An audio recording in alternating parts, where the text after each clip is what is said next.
Welcome back to Xylem banking. സിലോജിസത്തിന്റെ either or case എല്ലാ ആസ്പിറൻസിനും ബുദ്ധിമുട്ടുള്ള ഒരു കാര്യമാണ്. എങ്ങനെ നമുക്ക് ഐദർ ഓർ കേസ് റിലേറ്റഡ് ആയിട്ടുള്ള ക്വസ്റ്റ്യൻസ് വളരെ വേഗത്തിൽ ചെയ്യാം എന്ന് നോക്കാം. അതിനു മുന്നേ സിലോജിസത്തിന്റെ പാർട്ട് 1, 2, 3, 4 വീഡിയോസ് കാണാത്ത ആരെങ്കിലും ഉണ്ടെങ്കിൽ ഫസ്റ്റ് ഓഫ് ഓൾ അത് നിങ്ങൾ കാണണം. പാർട്ട് 1-ൽ ഡെഫിനിറ്റ് കൺക്ലൂഷൻസ് എങ്ങനെയാണ് സോൾവ് ചെയ്യുന്നത്, പാർട്ട് 2-ൽ പോസിബിലിറ്റി കൺക്ലൂഷൻസ് എങ്ങനെയാണ് സോൾവ് ചെയ്യുന്നത്, പാർട്ട് 3-ൽ ഒൺലി എ ഫ്യൂ, പാർട്ട് 4-ൽ ഒൺലി കേസും. ഇത് കൂടാതെ റിവേഴ്സ് സിലോജിസത്തിന്റെ വീഡിയോയും ഓൾറെഡി ഞാൻ ചെയ്തിട്ടുണ്ട്. നമ്മുടെ സൈലം ബാങ്കിങ്ങിന്റെ യൂട്യൂബ് ചാനൽ അത് പ്ലേലിസ്റ്റ് ആയിട്ട് ഇട്ടിട്ടുണ്ട്. സോ ഉറപ്പായിട്ടും നിങ്ങൾ ആരെങ്കിലും അത് കാണാത്തവരുണ്ടെങ്കിൽ ഉറപ്പായിട്ടും കാണുക. കംപ്ലീറ്റ് സിലോജിസം നിങ്ങൾക്ക് മനസ്സിലാകും. ഓക്കെ, ഇന്ന് നമ്മൾ നോക്കാനായിട്ട് പോകുന്നത് ഐദർ ഓർ കേസ് ആണ്. അപ്പൊ എങ്ങനെയാണ് ക്വസ്റ്റ്യൻസ് ചെയ്യുക, എന്തൊക്കെ കാര്യങ്ങളാണ് ശ്രദ്ധിക്കേണ്ടത്, വളരെ എളുപ്പത്തിൽ എങ്ങനെയാണ് നമുക്ക് ചെയ്യാൻ പറ്റുക എന്ന് നോക്കാം. ഒരുപാട് കൺഫ്യൂഷൻസ് ഉള്ള ഒരു ഏരിയ ആണ് സിലോജിസത്തിൽ തന്നെ ഐദർ ഓർ കേസ്. നമുക്ക് നോക്കാം. ആദ്യം ഈ ഒരു ക്വസ്റ്റ്യനിലൂടെ തന്നെ നമുക്ക് സ്റ്റാർട്ട് ചെയ്യാം. നമ്മൾ സിലോജിസം ക്വസ്റ്റ്യൻസ് ചെയ്യുന്നത് വെൻ ഡയഗ്രാം മെത്തേഡിലാണ്. തന്നിരിക്കുന്ന ക്വസ്റ്റ്യനെ നമ്മൾ എന്താക്കി കൺവേർട്ട് ചെയ്യുന്നു, വെൻ ഡയഗ്രാം ആക്കി നമ്മൾ ഫസ്റ്റ് ഓഫ് ഓൾ കൺവേർട്ട് ചെയ്യുന്നു. അതെങ്ങനെയാണ് വരയ്ക്കുന്നത് എന്നുള്ള കാര്യമെല്ലാം ഞാൻ പാർട്ട് 1 വീഡിയോയിൽ പറഞ്ഞിട്ടുണ്ടായിരുന്നു. സോ നമുക്കത് കൺവേർട്ട് ചെയ്താലോ, സ്റ്റേറ്റ്മെന്റിനെ നമുക്ക് വെൻ ഡയഗ്രത്തിലേക്ക് കൺവേർട്ട് ചെയ്യാം. Some graph are fish. കുറച്ച് ഗ്രാഫ് എന്ന് പറയുന്നത് ഫിഷ് ആണ് എന്നാണ് ആദ്യത്തെ സ്റ്റേറ്റ്മെന്റിനകത്തിൽ പറഞ്ഞേക്കുന്നത്. സ്റ്റാർട്ടിംഗ് ലെറ്റേഴ്സ് ഡിഫറെന്റ് ആയതുകൊണ്ട് അത് യൂസ് ചെയ്ത് റെപ്രസെന്റ് ചെയ്യാം. അടുത്തത് സം ഫിഷ് ആർ സ്പാരോ. കുറച്ച് ഫിഷ് എന്ന് പറയുന്നത് സ്പാരോ ആണ്. ആൻഡ് ദി ലാസ്റ്റ് കണ്ടീഷൻസ് അല്ലെങ്കിൽ last statement some sparrow are eagle. കുറച്ച് സ്പാരോ എന്ന് പറയുന്നത് എന്താണ്, ഈഗിൾ ആണ്. ഇത്രയുമാണ് നമ്മളുടെ സ്റ്റേറ്റ്മെന്റ് പറഞ്ഞിരിക്കുന്നത്. സ്റ്റേറ്റ്മെന്റിനെ മിനിമം ഓവർലാപ്പിംഗിൽ നമ്മൾ ഫസ്റ്റ് ഓഫ് ഓൾ വെൻ ഡയഗ്രത്തിലേക്ക് കൺവേർട്ട് ചെയ്തു. ഇനി നമ്മൾ കൺക്ലൂഷൻ നോക്കാം. കൺക്ലൂഷനകത്തില് can be no, possibility no ഇല്ലാത്ത എല്ലാ കൺക്ലൂഷൻസും നമ്മൾ ഡെഫിനിറ്റ് കൺക്ലൂഷൻസ് ആയിട്ടാണ് പറയുന്നത്. ഡെഫിനിറ്റ് കൺക്ലൂഷൻസ് ട്രൂ ആണോ എന്ന് നമ്മൾ എങ്ങനെയാ നോക്കുക, പറയുന്ന കാര്യം വെൻ ഡയഗ്രത്തിൽ കാണുന്നുണ്ടോ, വെൻ ഡയഗ്രത്തിൽ അത് നമുക്ക് കാണാൻ പറ്റുന്നുണ്ടെങ്കിൽ അത് ട്രൂ ആയിരിക്കും, അതർവൈസ് ഫോൾസ് ആയിരിക്കും. Okay, yes. Some fish are eagle. കുറച്ച് ഫിഷ് ഈഗിൾ ആണ് എന്നിവിടെ കാണുന്നുണ്ടോ? അതായത് ഇവിടെ ഇപ്പൊ ഫിഷിന്റെ കുറച്ചു ഭാഗം എന്ന് പറയുന്നത് സ്പാരോയാണ്, സ്പാരോയുടെ കുറച്ചു ഭാഗം ഈഗിൾ ആണ്. അപ്പൊ അങ്ങനാണെങ്കിൽ ഈ ഫിഷിന്റെ കുറച്ചു ഭാഗം സ്പാരോ ആണല്ലോ, അത് വേണമെങ്കിൽ ഈഗിൾ ആയിക്കൂടെ? അങ്ങനെ ചിന്തിക്കുന്നത് പോസിബിലിറ്റിയാ. ഇവിടെ പോസിബിലിറ്റിയെ പറ്റിയിട്ടേ അല്ല പറഞ്ഞേക്കുന്നത്, ഡെഫിനിറ്റ് കൺക്ലൂഷൻസിനെ പറ്റിയിട്ടാണ് പറഞ്ഞേക്കുന്നത്. സോ ഡെഫിനിറ്റ് കൺക്ലൂഷൻ ആണെങ്കിൽ പറയുന്ന കാര്യം നമ്മൾ വരച്ചിരിക്കുന്ന വെൻ ഡയഗ്രത്തിൽ കാണുന്നുണ്ടോ എന്നാണ് നമ്മൾ നോക്കേണ്ടത്. ഇവിടെ കുറച്ച് ഫിഷ് ഈഗിൾ ആണ് എന്ന് കാണുന്നുണ്ടോ, കുറച്ച് ഫിഷ് ഈഗിൾ ആണ് എന്ന് കാണുന്നില്ല. സോ ആദ്യത്തെ കൺക്ലൂഷൻ തെറ്റ്. രണ്ടാമത്തേതോ നോ ഈഗിൾ ഈസ് ഫിഷ്. ഒരു ഈഗിളും ഫിഷ് അല്ല എന്നാ പറഞ്ഞേക്കുന്നത്. അപ്പൊ നമ്മൾ ആദ്യമൊക്കെ ചിന്തിക്കും, ഇപ്പൊ ഫിഷ് ഇവിടെ കിടക്കുന്നു, ഈഗിൾ ഇവിടെ കിടക്കുന്നു, ഇവര് തമ്മിൽ ഒരു ബന്ധമില്ലല്ലോ, അല്ലെങ്കിൽ ഇവര് തമ്മിൽ നോ റിലേഷൻ ആണല്ലോ. അങ്ങനെയല്ല ഒരിക്കലും.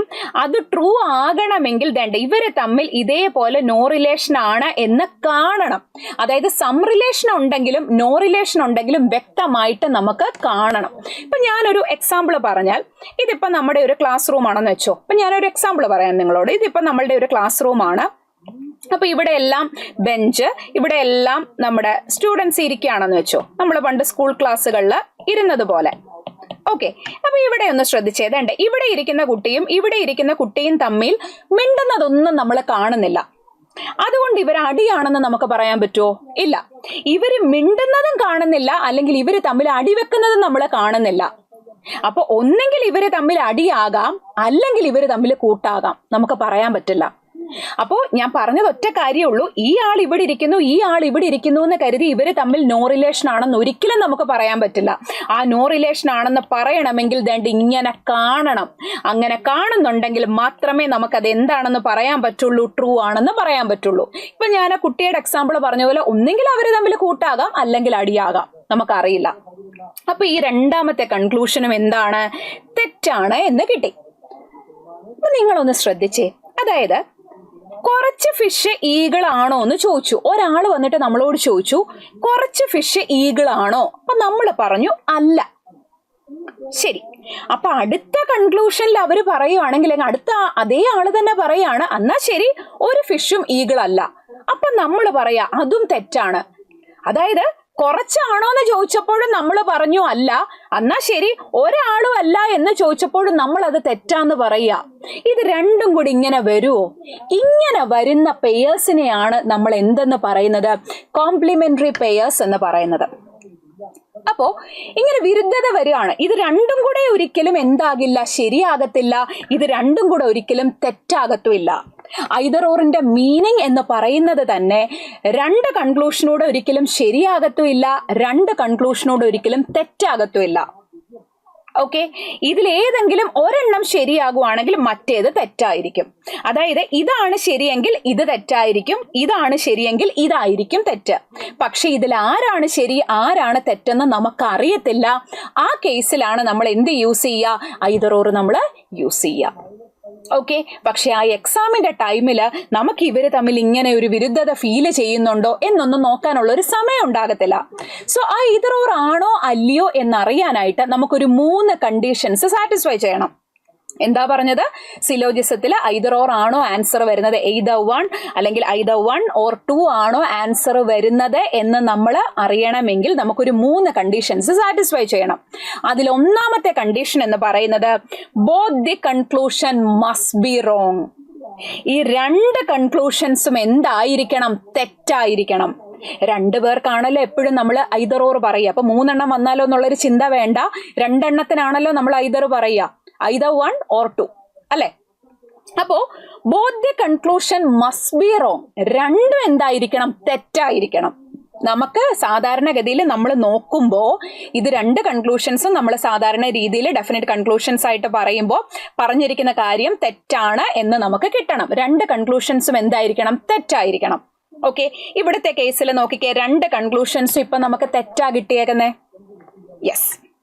അപ്പൊ ആദ്യത്തെ കൺക്ലൂഷനിൽ അല്ലെങ്കിൽ ആദ്യത്തെ കണ്ടീഷൻ, ഈ കൺക്ലൂഷൻസ് ഐദർ ഓർ ആണോ വരുന്നത് എന്നറിയാനായിട്ട് ആദ്യം ഇവർ 2 പേരും എന്തായിരിക്കണം? തെറ്റായിരിക്കണം. രണ്ടാമത്തേത് ഇവർ സെയിം എലമെന്റ്സ് ആയിരിക്കണം. എന്താ ഈ സെയിം എലമെന്റ്സ്? നിങ്ങൾക്ക് പെട്ടെന്ന് മനസ്സിലാകാൻ വേണ്ടിയിട്ടാണ്. അതായത് ഇവിടെ ശ്രദ്ധിച്ചേ, ഇവിടുത്തെ കേസിൽ ആദ്യം പറഞ്ഞിരിക്കുന്നത് ഫിഷ് ആൻഡ് ഈഗിൾ എന്ന് പറയുന്ന 2 ആൾക്കാരെ പറ്റിട്ടാ. ഇവിടെയും നോക്കിക്കേ, ഫിഷിനെയും ഈഗിളിനെയും പറ്റി തന്നെയല്ലേ പറഞ്ഞേക്കുന്നത്. അതാണ് സെയിം എലമെന്റ്സ് ആയിരിക്കണം എന്ന് ഞാൻ പറഞ്ഞത്. എന്താ പറഞ്ഞത്? ഇവര് സെയിം എലമെന്റ്സ് ആയിരിക്കണം. 2 കൺക്ലൂഷൻസ് തെറ്റായിരിക്കണം, അവര് സെയിം എലമെന്റ്സ് ആയിരിക്കണം. ഓക്കെ, മൂന്നാമത്തേതാണ് അവര് കോംപ്ലിമെന്ററി പെയേഴ്സ് ആയിരിക്കണം. നമ്മൾ പറഞ്ഞില്ല ഇവര് തമ്മിൽ നമുക്കൊരു വിരുദ്ധത ഫീൽ ചെയ്യുന്നു, ഇത് രണ്ടും കൂടെ ഒരിക്കലും ശരിയാകത്തില്ല, ഇത് രണ്ടും കൂടെ ഒരിക്കലും തെറ്റാകത്തുമില്ല. അങ്ങനെ വരുന്ന പെയേഴ്സിനെയാണ് കോംപ്ലിമെന്ററി പെയേഴ്സ് എന്ന് നമ്മൾ പറയുന്നത്. Complementary pairs. അപ്പൊ ഇനി ഏതൊക്കെയാണ് ഈ കോംപ്ലിമെന്ററി പെയേഴ്സ്? നമുക്ക് സിലോജിസത്തിൽ 2 കോംപ്ലിമെന്ററി പെയേഴ്സ് ആണുള്ളത്. നോക്കിക്കേ, ഇവിടുത്തെ കേസിൽ നിങ്ങൾക്കത് ജസ്റ്റ് ഒന്ന് ഞാനത് മുകളിലേക്കാക്കാം. അപ്പൊ നിങ്ങൾക്ക് അതൊന്ന് കാണാനായിട്ട് പറ്റും. ഓക്കെ, നമുക്ക് 2 കോംപ്ലിമെന്ററി പെയേഴ്സ് ആണ് സിലോജിസത്തിലുള്ളത്. അത് ഏതൊക്കെയാണ് 2 കോംപ്ലിമെന്ററി പെയേഴ്സ് എന്ന് നോക്കാം. ആദ്യത്തേത് സമ്മും നോയും. സമ്മും നോയും, അതായത് സം എ ആർ ബിയും നോ എ ആർ ബിയും കോംപ്ലിമെന്ററി പെയറാ. അതേപോലെ സം എ ആർ ബി എന്ന് വന്നാലും സം ബി ആർ എന്ന് വന്നാലും സെയിം അല്ലേ? സം എ ആർ ബി എന്ന് വന്നാലും സം ബി ആർ എന്ന് വന്നാലും നോ എ ആർ ബി എന്ന് വന്നാലും നോ ബി ആർ എന്ന് വന്നാലും എല്ലാം സെയിം അല്ലേ? അതുകൊണ്ട് ഇവിടെ അവരുടെ അലൈൻമെന്റിന് യാതൊരു പ്രശ്നവും ഇല്ല. സം എ ആർ ബിയും നോ എ ആർ ബിയും സം ബി ആർ എയും നോ എ ആർ ബിയും നോ ബി ആർ എയും സം ബി ആർ എയും എങ്ങനെ വന്നാലും അവിടെ അലൈൻമെന്റ് പ്രശ്നമില്ല. അപ്പോ സമ്മും നോയും എന്താണ്? കോംപ്ലിമെന്ററി പെയേഴ്സ് ആണ്. ഓക്കെ ആണോ? അതായത് ഇവിടുത്തെ കേസിൽ നമ്മൾ ഇപ്പോഴത്തെ ക്വസ്റ്റ്യൻ നോക്കിക്കേ, 2 കൺക്ലൂഷനും തെറ്റ്. നോക്കിയപ്പോ ഇവിടെ വേണ്ട fish eagle and fish eagle same element. എന്നിട്ട് വന്നിരിക്കുന്ന കോംപ്ലിമെന്ററി പെയർ നോക്കിക്കേ, സമ്മും നോയും ആണ്. സോ ഇവിടുത്തെ ആൻസർ എന്താ വരിക? Either 1 or 2. Either 1 or 2. Option C is the right answer. Clear ആണോ ഓൾ ഓഫ് യു? ഓക്കെ, ഇവിടെ ഇപ്പൊ ചിലർക്കൊരു ഡൗട്ട് ഉണ്ടാകും, ഇവിടെ സം ഫിഷ് ആർ ഈഗിളും ഇവിടെ നോ ഈഗിൾ ഈസ് ഫിഷ് എന്നും അല്ലേ? അലൈൻമെന്റ് അങ്ങോട്ടും ഇങ്ങോട്ടും തിരിഞ്ഞല്ലോ, ഒരു പ്രശ്നവും ഇല്ല. സമ്മിന്റെയും നോയുടെയും കേസിൽ യാതൊരു പ്രശ്നവും ഇല്ല. പക്ഷെ അടുത്ത കോംപ്ലിമെന്ററി പെയർ എന്ന് പറയുന്നത് ഓളും സം നോട്ടും ആണ്. അതായത് ഓൾ എ ആർ ബിയും സം എ ആർ നോട്ട് ബിയും. അതായത് ഓൾ എ ആർ ബിയും സം എ ആർ നോട്ട് ബിയും. നിങ്ങൾ തന്നെ നോക്കിക്കേ, എല്ലാ എയും ബി ആണ് and some A are not B. അങ്ങനെ വരുമോ? എല്ലാ എയും ബി ട്രൂ ആണെങ്കിൽ some A are not B ഒരിക്കലും എന്ത് വരത്തില്ല? ട്രൂ വരില്ല. അല്ലേ?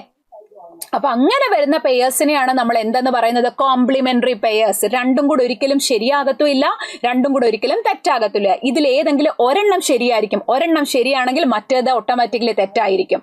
പക്ഷെ അതിൽ ആരാണ് ശരി ആരാണ് തെറ്റ് എന്ന് നമുക്ക് അറിയില്ല. അതിൽ ഒരാൾ ശരിയും ഒരാൾ തെറ്റുമായിരിക്കും. ആ കേസിലാണ് നമ്മൾ ഐദർ ഓർ എന്ത് ചെയ്യുന്നത്? യൂസ് ചെയ്യുന്നത്. സോ ഓൾ ARBയും സം AR⁻B കോംപ്ലിമെന്ററി പെയർ ആണ്. പക്ഷെ ഓൾ ARBയെ നിങ്ങൾ തന്നെ ഇവിടെ ഞാൻ അലൈൻമെന്റിന് പ്രശ്നമില്ല എന്ന് പറഞ്ഞത് സം ARB എന്ന് പറഞ്ഞാൽ തിരിച്ചെനിക്ക് സം BRA എന്ന് പറയാം, അല്ലെ? ഇപ്പൊ നോക്കിക്കേ, നോ ARB എന്ന് പറഞ്ഞാൽ തിരിച്ചെനിക്ക് നോ BRA എന്ന് പറയാം. അതേപോലെ ഓൾ ARB എന്ന് പറഞ്ഞാൽ ഓൾ BRA എന്ന് പറയാൻ പറ്റുമോ? ഒരിക്കലും പറയാൻ പറ്റില്ല. ആൻഡ് സം AR⁻B എന്ന് പറഞ്ഞാൽ ഒരിക്കലും എനിക്ക് തിരിച്ച് എന്ത് പറയാൻ പറ്റില്ല? സം BR⁻A എന്ന് പറയാൻ പറ്റില്ല. അതുകൊണ്ട് തന്നെ ഞാൻ ഇവിടെ എടുത്ത് എഴുതിയിട്ടുണ്ട്, ഓൾ ARBയും some BR⁻A is not a complementary pair. All ARBയും സം AR⁻Bയും ആണെങ്കിൽ അത് കോംപ്ലിമെന്ററി പെയർ ആയിരിക്കും. ഓൾ ARBയും സം BR⁻A വരുന്നത് ഒരിക്കലും എന്തല്ല? കോംപ്ലിമെന്ററി പെയർ അല്ല. വെരി വെരി വെരി ഇമ്പോർട്ടന്റ് ആണ്. നിങ്ങൾ ഒരു സ്റ്റാർ മാർക്ക് ഇട്ട് വെച്ചേക്കുക. ഓക്കെ, ഈ രണ്ടെണ്ണം മാത്രമാണ് നമുക്ക് സിലോജിസത്തിലെ കോംപ്ലിമെന്ററി പെയേഴ്സ് ആയിട്ട് നമുക്ക് വരുന്നത്. ഓക്കെ, അപ്പൊ നിങ്ങൾക്ക് അതിന്റെ ഒരു ക്ലിയർ ഐഡിയ കിട്ടിക്കാണുമെന്ന് വിചാരിക്കുന്നു. ഒന്നുമില്ല, സാധാരണ നമ്മൾ പഠിച്ചു വെച്ചിരിക്കുന്നത് പോലെ തന്നെ എന്ത് ചെയ്യുക? നമ്മളുടെ ഈ ഒരു സ്റ്റേറ്റ്മെന്റിനെ വെൻ ഡയഗ്രത്തിലേക്ക് കൺവേർട്ട് ചെയ്യുക.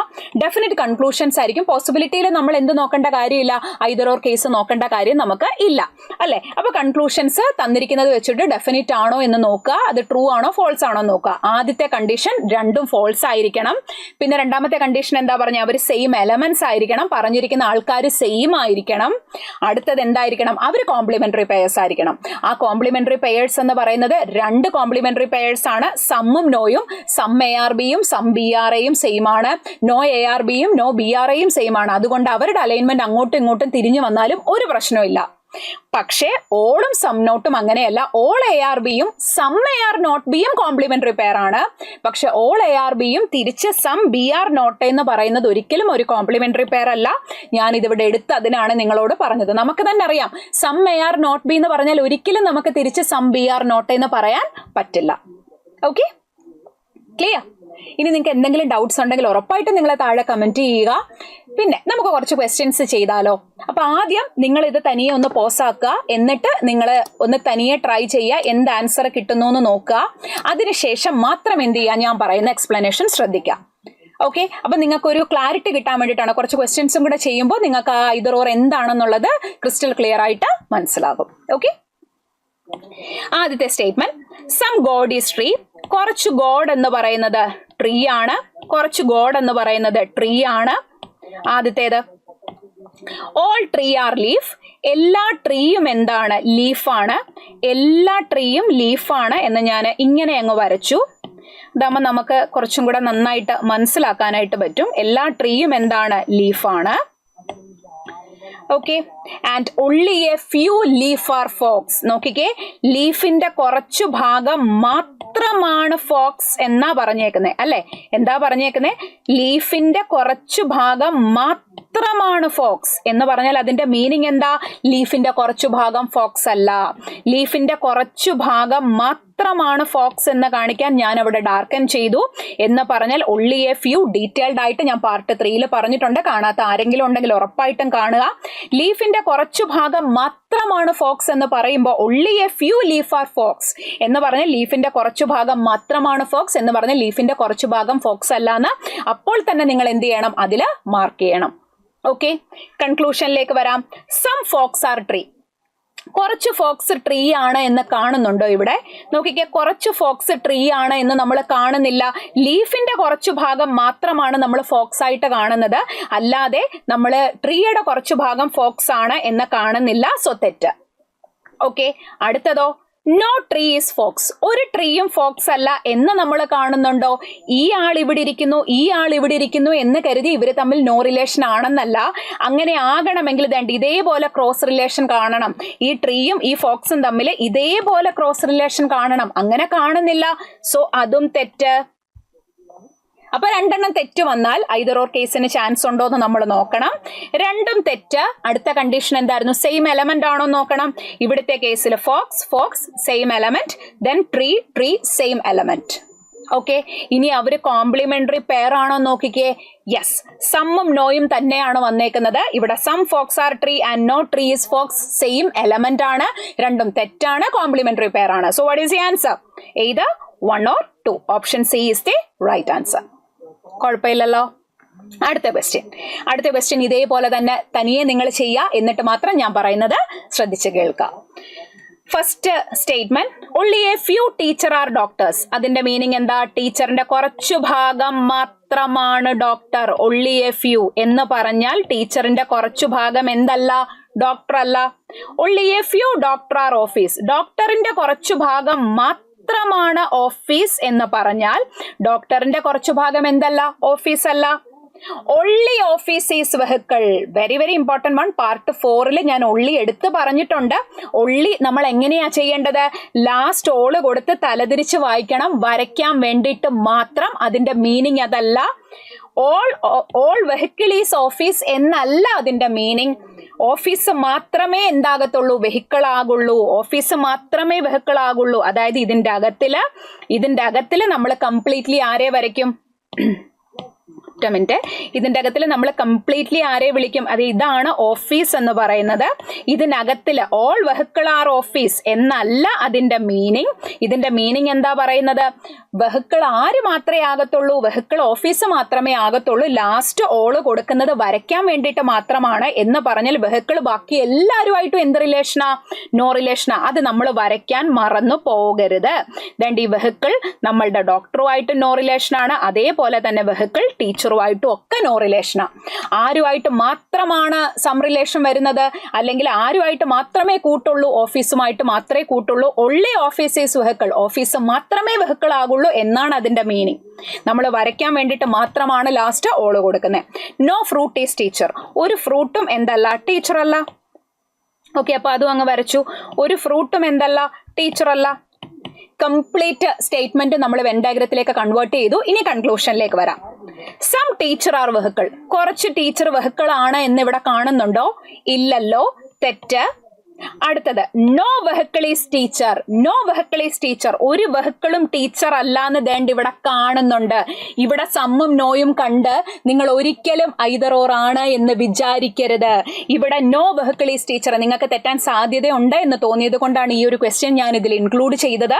ഇവിടെ നോക്കിക്കേ, നോ ടീച്ചർ ഈസ് വെഹിക്കിൾ എന്നുള്ളത് ഇവിടെ ഓൾറെഡി നമുക്ക് കാണാം. കാരണം ഇവിടെ ഒള്ളി റിലേഷനാ. സോ അതുകൊണ്ട് ഇത് ട്രൂ ആ. സോ ഇതിന്റെ ആൻസർ വരിക ഐദർ ഓർ അല്ല, only 2 follows. Option E is the right answer. Either or എപ്പോഴാ പറയാ? ഇത് ശരിയാവുകയാണെങ്കിൽ ഇത് തെറ്റ്. ഇത് ഒരിക്കലും തെറ്റില്ല, കാരണം രണ്ടാമത്തേത് ട്രൂ ആ. അപ്പൊ ഇവിടെ എന്ത് പറയില്ല? ഐദർ ഓർ പറയില്ല. ഇവിടുത്തെ ആൻസർ വരിക only conclusion two option E ആണ് ആൻസർ വരുന്നത്. ഓക്കെ, സോ ഉറപ്പായിട്ടും ഇത് കറക്റ്റ് ആയിട്ട് മാർക്ക് ചെയ്തവർ താഴെ കമന്റ് ചെയ്യുക. അല്ലെങ്കിൽ നിങ്ങൾക്ക് എന്തെങ്കിലും ഡൗട്ട് ഫീൽ ചെയ്യുന്നുണ്ടെങ്കിൽ ഉറപ്പായിട്ടും കമന്റ് സെക്ഷനിൽ പറയാം. അടുത്ത question, all jackets are cloth. എല്ലാ ജാക്കറ്റ്സും എന്താണ്? ക്ലോത്ത് ആണ്. എല്ലാ ജാക്കറ്റ്സും ക്ലോത്ത് ആണ്. only a few clothes are uniform. ക്ലോത്ത്സിന്റെ കുറച്ചു ഭാഗം മാത്രമാണ് യൂണിഫോം എന്ന് പറഞ്ഞാൽ ക്ലോത്ത്സിന്റെ കുറച്ചു ഭാഗം എന്തല്ല? യൂണിഫോം അല്ല. No uniform is kurta. ഒരു യൂണിഫോമും എന്തല്ല? കുർത്തയല്ല. And all kurta are outfits. എല്ലാ കുർത്തയും എന്താണ്? ഔട്ട്ഫിറ്റ്സ് ആണ്. ഓക്കെ, ഇത്രയുമാണ് നമ്മളുടെ സ്റ്റേറ്റ്മെന്റിനകത്തിൽ പറഞ്ഞേക്കുന്നത്. കൺക്ലൂഷനിലേക്ക് വരാം. ഞാനിവിടെ സ്റ്റാർട്ടിംഗ് ലെറ്റർ എല്ലാത്തിന്റെയും വ്യത്യസ്തമായതുകൊണ്ടാണ് സ്റ്റാർട്ടിംഗ് ലെറ്റർ യൂസ് ചെയ്യുന്നത്. ഒരേ സ്റ്റാർട്ടിംഗ് ലെറ്റർ വരുന്നുണ്ടെങ്കിൽ അത് നിങ്ങൾ 2-3 ലെറ്റേഴ്സ് യൂസ് ചെയ്ത് റെപ്രസെന്റ് ചെയ്യാൻ നമുക്ക് മനസ്സിലാകണം. ഏത് ആൾക്കാരെ പറ്റിയിട്ടാണ് പറയുന്നത് എന്നുള്ളൊരു കാര്യം നമ്മൾ മനസ്സിലാക്കണം. All kurta are jackets. എല്ലാ കുർത്തയും ജാക്കറ്റ് ആണ് എന്ന് കാണുന്നുണ്ടോ? ഇവിടെ എല്ലാ കുർത്തയും ജാക്കറ്റ് ആണ് എന്ന് കാണുന്നുണ്ടോ? ഇല്ലല്ലോ. ഇവിടെ നോക്കിക്കേതേണ്ട, ജാക്കറ്റ് ഇവിടെ ഉണ്ട്, കുർത്ത ഇവിടെ ഉണ്ട്, കാണുന്നില്ല. സോ ഫസ്റ്റ് കൺക്ലൂഷൻ എനിക്ക് പറയുന്ന എന്ത് പറയാം? തെറ്റാണെന്ന് പറയാം. അടുത്തത്, some jackets are not kurta. കുറച്ച് ജാക്കറ്റ്സ് എന്ന് പറയുന്നത് കുർത്തയല്ല എന്ന് കാണുന്നുണ്ടോ? കുറച്ച് ജാക്കറ്റ് എന്ന് പറയുന്നത് കുർത്തയല്ല എന്ന് കാണുന്നുണ്ടോ?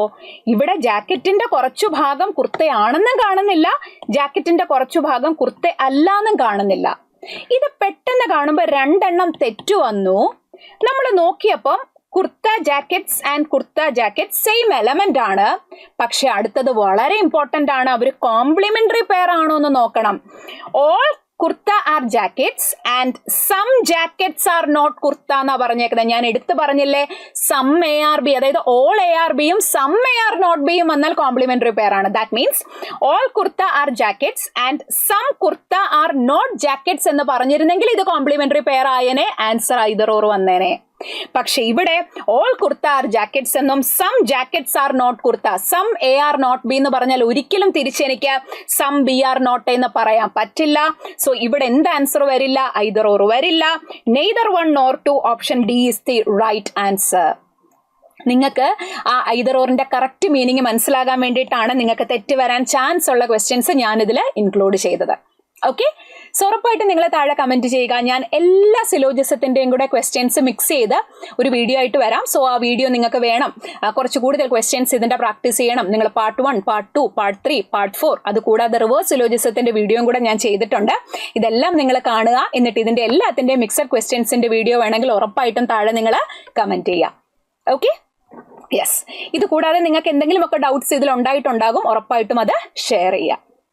യെസ്, ഇനി നമ്മളുടെ കൂട്ടത്തിൽ സൈലം ബാങ്കിങ്ങിനോടൊപ്പം നിങ്ങളുടെ ഡ്രീം ജോബിലേക്ക് എത്താൻ നിങ്ങൾക്ക് താല്പര്യമുണ്ടെങ്കിൽ നമുക്ക് ഓൺലൈനായിട്ട് റെഗുലർ ബാച്ചും ഉണ്ട്, റിപ്പീറ്റേഴ്സ് ബാച്ചും ഉണ്ട്. 2 ബാച്ചിന്റെയും വാലിഡിറ്റി നമുക്ക് 1 year ആണ്. നിങ്ങൾക്ക് അഡ്മിഷൻ സംബന്ധമായി എന്തെങ്കിലും ഒരു ഡൗട്ട് ഉണ്ട് എന്നുണ്ടെങ്കിൽ ഉറപ്പായിട്ടും നിങ്ങൾ ഈ ഒരു നമ്പറിൽ കോൺടാക്ട് ചെയ്യുക. ഈ ഒരു നമ്പർ നിങ്ങൾക്ക് കാണാം. ഈ ഒരു നമ്പറിൽ നിങ്ങൾ എന്ത് ചെയ്യുക? കോൺടാക്ട് ചെയ്യുക. ഓക്കെ, അപ്പൊ നമുക്ക് ഓൺലൈൻ റിപ്പീറ്റേഴ്സ് ബാച്ച് ഉണ്ട്. അത്യാവശ്യം നിങ്ങൾ കഴിഞ്ഞ വർഷമൊക്കെ എക്സാംസ് എഴുതിയവരാണ്, ബാങ്ക് എക്സാംസിനെ പറ്റിയിട്ട് ഒരു ഐഡിയ ഉണ്ട്, സിലബസ് ഒക്കെ അറിയാം. അങ്ങനെയുള്ളവർക്ക് വേണ്ടിയിട്ടാണ് നമ്മൾ റിപ്പീറ്റേഴ്സ് ബാച്ച് നന്നായിട്ട് പ്രാക്ടീസ് ചെയ്ത് 2026 വരുന്ന എല്ലാ എക്സാംസും നമുക്ക് എന്ത് ചെയ്യണം? ക്രാക്ക് ചെയ്യണം. ഓക്കെ, അതേപോലെ എക്സ് സർവീസിന് വേണ്ടിയിട്ട് നമ്മൾ എക്സ്ക്ലൂസീവ് ആയിട്ടൊരു ബാച്ച് നമ്മൾ സ്റ്റാർട്ട് ചെയ്തിട്ടുണ്ട്. അതാണ് മിഷൻ സൈനിക് ബാങ്കർ. സോ നിങ്ങൾ ഇപ്പോൾ വർക്കിംഗ് ആണെങ്കിലും നിങ്ങൾ അടുത്ത വർഷം അല്ലെങ്കിൽ അതിൻ്റെ അടുത്ത വർഷമാണ് നിങ്ങൾ റിട്ടയർ ആകുന്നത് എന്നുണ്ടെങ്കിൽ നിങ്ങൾക്ക് ഉറപ്പായിട്ടും എന്ത് ചെയ്യാം? ഈ ബാച്ചിൽ നിങ്ങൾക്ക് ജോയിൻ ചെയ്യാം. 2 hours മാത്രമായിരിക്കും ഡെയിലി ക്ലാസ്സസ് ഉണ്ടായിരിക്കുക. സോ നന്നായിട്ട് നിങ്ങൾക്ക് എന്ത് ചെയ്യാം? ഇപ്പോഴേ പഠിച്ച് റിട്ടയർ ആകുമ്പോഴത്തേക്കിനും വരുന്ന എക്സാംസ് എഴുതി ക്രാക്ക് ചെയ്യാനായിട്ട് പറ്റും. ഇനി ഓഫ്ലൈൻ ബാച്ച് ഉണ്ടോ എന്ന് ചോദിക്കുന്നവരോട് യെസ്, നമുക്ക് ഓഫ്ലൈൻ ബാച്ച് ഉണ്ട്. കോഴിക്കോടാണ് നമ്മളുടെ ഓഫ്ലൈൻ ക്യാമ്പസ് വരുന്നത്. സോ ഓഫ്ലൈൻ റിലേറ്റഡ് ആയിട്ടുള്ള എല്ലാ ഡൗട്ട്സിനും നിങ്ങൾ ഈ ഒരു നമ്പറിൽ കോൺടാക്ട് ചെയ്താൽ മതി. ആൻഡ് ഓൾസോ നമുക്ക് ബാങ്ക് റെഗുലർ ബാച്ച് ഉണ്ട്. അതായത് ആദ്യം പറഞ്ഞത് റിപ്പീറ്റേഴ്സ് ബാച്ച് ആണ്. അപ്പോൾ റിപ്പീറ്റേഴ്സ് ബാച്ചും ഉണ്ട്, റെഗുലർ ബാച്ചും ഉണ്ട്. അപ്പോൾ നിങ്ങൾ ബേസ് ഒന്നുമില്ല, നിങ്ങൾ സ്റ്റാർട്ടിംഗ് ആണ് എന്നുണ്ടെങ്കിൽ ഉറപ്പായിട്ടും നമ്മുടെ ബാങ്ക് റെഗുലർ ബാച്ചിൽ ജോയിൻ ചെയ്യുക. അതിൽ ക്ലാസ്സസ് കുറച്ചായിട്ടുണ്ട്, പക്ഷെ കഴിഞ്ഞ ക്ലാസ്സസിന്റെ എല്ലാത്തിന്റെ റെക്കോർഡഡ് സെഷൻസ് നിങ്ങൾക്ക് അവൈലബിൾ ആയിരിക്കും. സോ അത് കണ്ട് നിങ്ങൾക്ക് മുന്നോട്ടേക്ക് വരാം എന്നുണ്ടെങ്കിൽ ഉറപ്പായിട്ടും നിങ്ങൾ ഈ ഒരു ബാച്ചിൽ ജോയിൻ ചെയ്യുക. ഉടനെ നമ്മൾ അടുത്ത ബാച്ച് സ്റ്റാർട്ട് ചെയ്യുന്നതായിരിക്കും വരുന്ന അപ്കമിങ് എക്സാംസിന് എല്ലാത്തിനും വേണ്ടി. സോ അടിപൊളിയായിട്ട് പഠിക്കുക, നന്നായിട്ട് പഠിക്കുക. നിങ്ങളുടെ ഡ്രീം ജോബ് 2026 എന്ന് പറയുന്നത് നിങ്ങൾ അങ്ങ് കൊടുക്കുക, അങ്ങ് സമർപ്പിക്കുക. നന്നായിട്ട് എഴുതുക. Wish you all the very best.